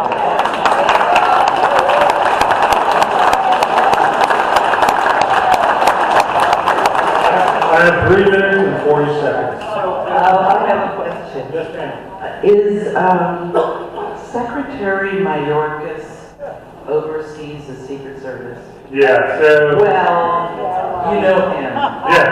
He's walking to that door, he looks like the devil himself. Yeah. Yeah, he does. He would love to have Trump shot. Yeah. And another question. Go ahead. Sure. On television, Newsmax, Real American Voice, they had other Secret Service snipers. And one of them said he could tell by the sound of the rifle that the first shot was not that kid. He could tell the sound of that rifle, and then the sound of the kid's rifle was different. Yeah. So we're hearing all kinds of things that... Yeah. I don't know. Yeah. So there's two things that I understand about ballistics is it's not exactly what you hear and what you see. It's very tricky. There's many echoes. There was a lot of conjecture about that for the Kennedy assassination. But I will tell you this. There was a lot of mistakes made. And the one thing you have to understand, and I kind of push you to ask these questions of your representatives. To get them to ask these questions. Because the problem is we're talking about something that happened how many days ago? Month and a half? Yeah. There's not 5 people here that can give me 3 answers about what happened with John Kennedy 60 years ago. The Secret Service does everything it can to hide the information because they've made mistakes. They absolutely have. And when you see the former director get up there and tell you how embarrassed she is, then who gives a crap? They should have fired her on the spot. Damn right. Damn right. DEI hire. I'm sorry. Go ahead, sir. Mayorkas. Go back to Mayorkas. I will. My question is, in relation to the White House, what happened with the son of the president in relation to the cocaine that was found there? So then we have the Secret Service investigation, how that was it done? They were told to drop. When you get your budget from a guy that is in the White House and his son or him leave cocaine, If you don't want your budget cut in half, you will drop the investigation. The Secret Service knew exactly whose cocaine that was. There was no accident whatsoever. They just squashed it. Like they squashed his laptop for 8 years, and like they squashed all the other stuff. Who was asking me about Mario?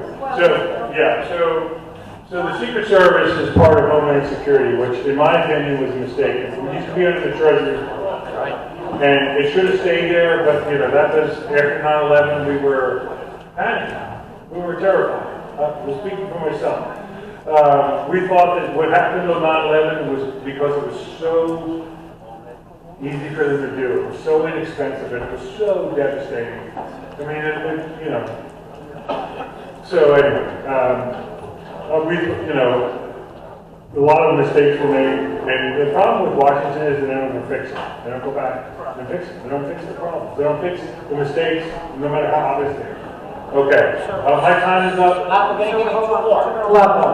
Two more questions here, and then. Sure. Can you stay a little bit after to talk to people who might be interested in talking to you? Okay, thank you. Go ahead. Can you comment on the reports that the president's personal detail were mostly Homeland Security people with poor training? Yeah, so some of them were. They literally got some of their training on a computer program. Zoom call. Okay, you realize I'm being very guarded in what I say. You know how I got my training? 6 stitches, 2 jam fingers. I almost put my partner's eye out. I mean, it's tough training. It's a tough job. Even if you're an air marshal, even if you're a DEA agent, an ATF agent, all very dangerous jobs. To flip through a laptop program and think you're going to understand exactly what's going on and how important it is.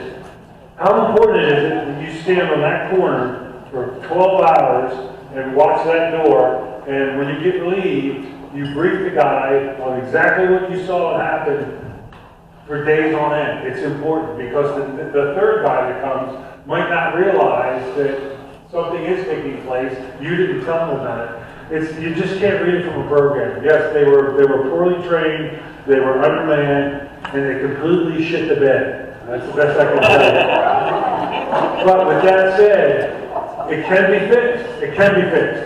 The problem is the Secret Service doesn't want to pull the Band-Aid off to fix it. I don't know the Secret Service, but I wanted to ask about Butler County on CBS before I read an article. Yeah. Excuse me. Several weeks later, it essentially said that there was a sniper team in the same building the alleged shooter was in. Yeah. So I didn't know if you could comment on that. Yeah. So I started to. It didn't come out till later. Yeah. We were talking about the people on the roof, I believe, behind President Trump. Right. So the building that the sniper was on, that SWAT team was inside. They had been up on the roof. They decided it was too hot. They had no Secret Service supervision. They went underneath and inside. Now,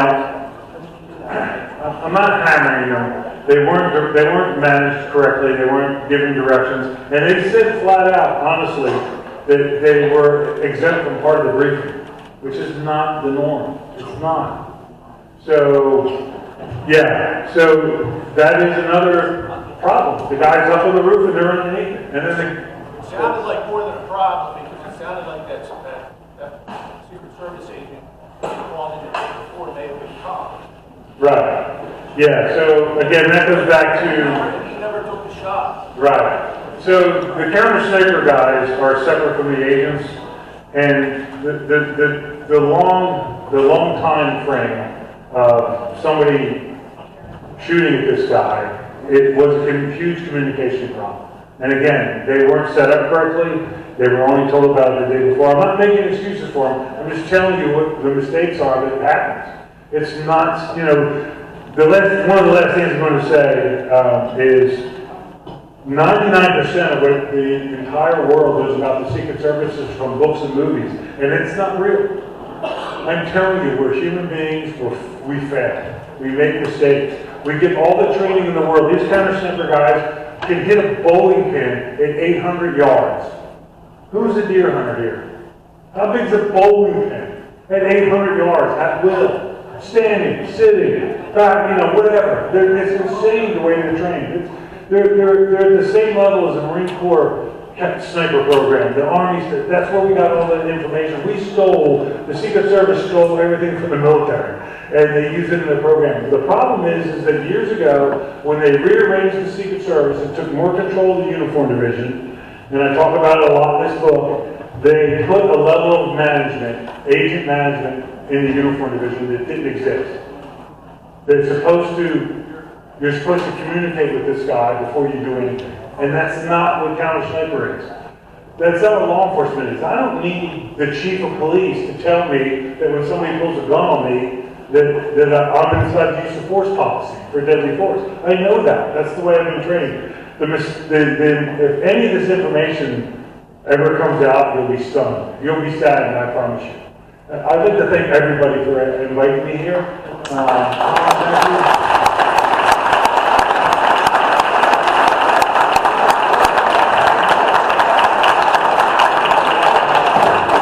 I'll be standing over here for a couple minutes, and again, I greatly appreciate everybody's input. Thank you. Another outstanding student. Stay, don't forget, folks. All right, a couple quick announcements. We have mentioned the rain movie Saturday. There's a good chance of rain. So look, this is just give it a go. So Northampton, Rico, which is over there on 248, they have a 6:30 showing. So if you are in Northampton County, try to go over there at 6:30. There's a show, 6:30, Rico, Northampton. If you're in Lehigh County, Center Valley AMC, 6:45. One of you might go, maybe a bunch of you go. But again, Northampton, Rico, 6:30, AMC, Center Valley, 6:45. Also, our judge of elections, are they still here?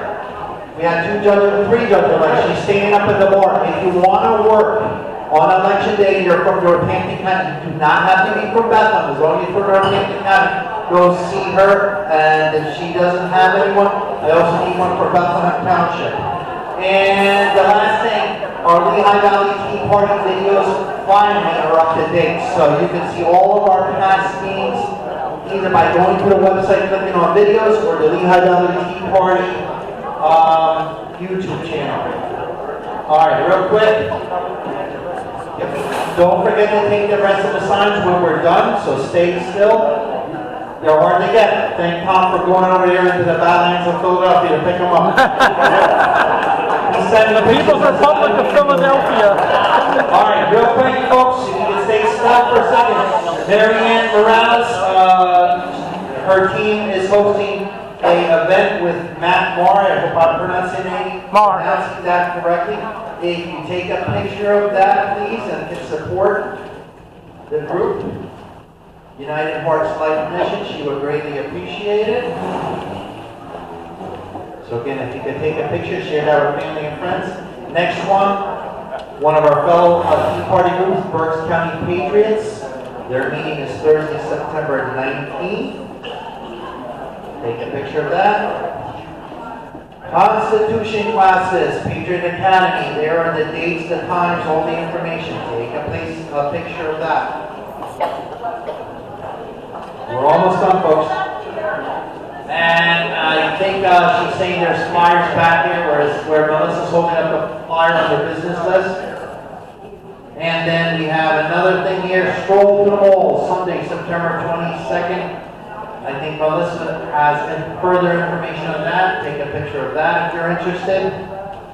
Again, the Right for Life, March for Life in Harrisburg. If you're interested in that, see me. It's $20. It's a very short march. It's like 1 mile, okay?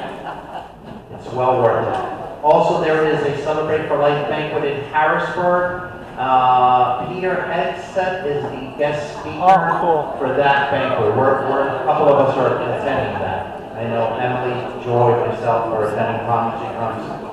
All right, are we still a go with this, Melissa, for tomorrow? Melissa, are we a go for tomorrow for the flag wave? All right, so here's the situation, folks. Everyone loves the flag waves because they're fun and entertaining. I'm encouraging you to go, but remember, I'd love to see people who go to the one in Northampton and come over to the headquarters and make calls afterwards. The one in Lehigh, usually Jeanette is the captain for that one. She's not able to take care of that. So I'm hoping someone from Lehigh kind of helps manage that. Take a picture. What I mean by manage it is, let's not get out of control. Remember, you're representing our candidates and in essence the Tea Party. So don't get out of control. Don't yell at people. When they give you the business, pray for them. Right? They're nuts. Get some Kool-Aid packs. See here, I got a present for you. Yeah! Come up here. They go, what's that supposed to mean? I don't know. Look it up. Alright. And here we go. Next month's meeting is Thursday, October 3rd. I am asking everyone, or we are asking everyone, please bring a guest. Please bring a guest. All right, Tom. Okay. All right. Tonight's 50-50 raffle, the winner will go home with $310. And we had Daniel Couple pick the winning number, and that winning number is 090 7345. 090-7345. Well, they might not speak English. How can you say it in Spanish? We have a winner over here.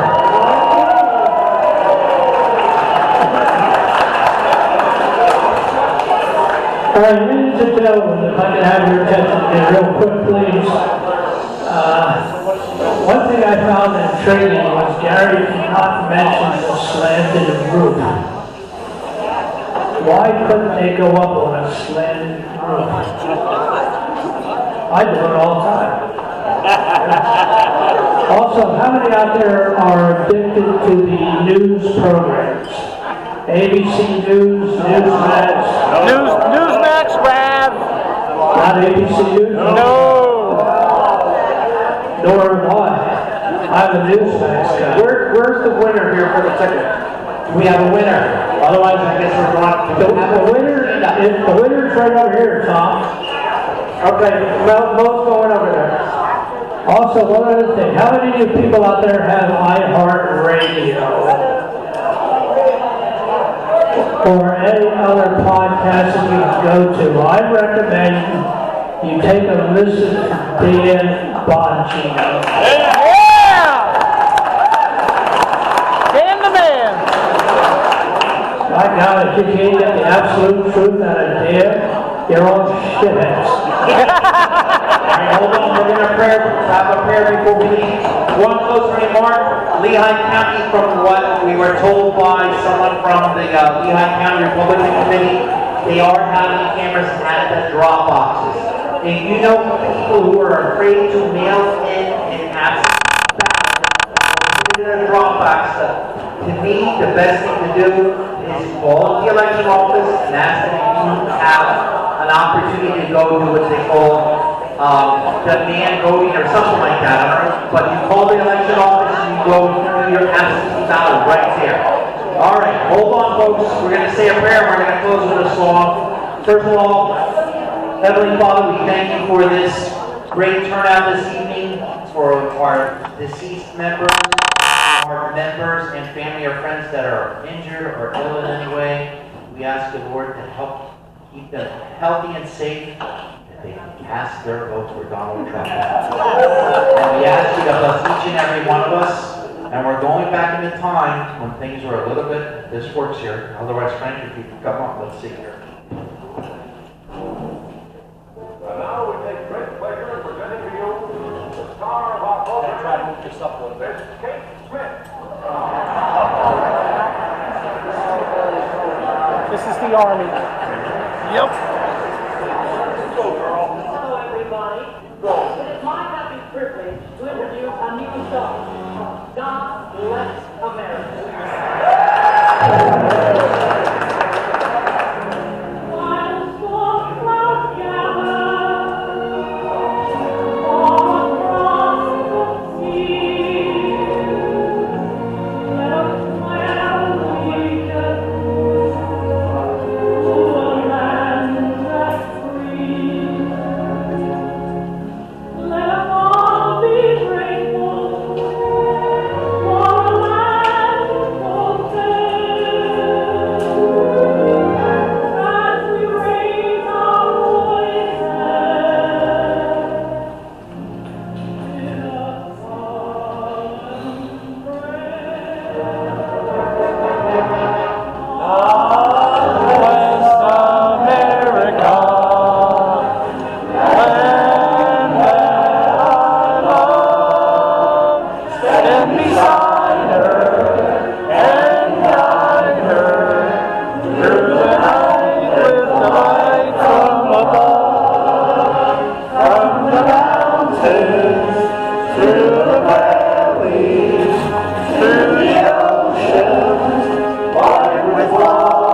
6:30 over at the Regal, and at 6:45 Center Valley AMC for Regal Radio.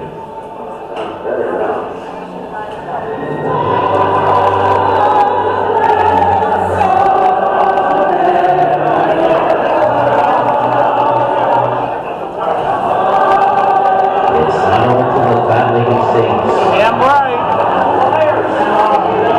That's right, the Flyers. Those are your Flyer fans. We love you guys. Thank you for coming out tonight. Bring someone next month. Have a safe return, and God bless you.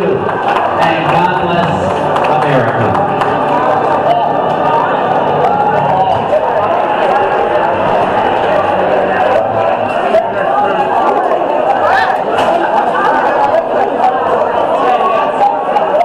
Take care, everybody. Again, the movie is 6:30.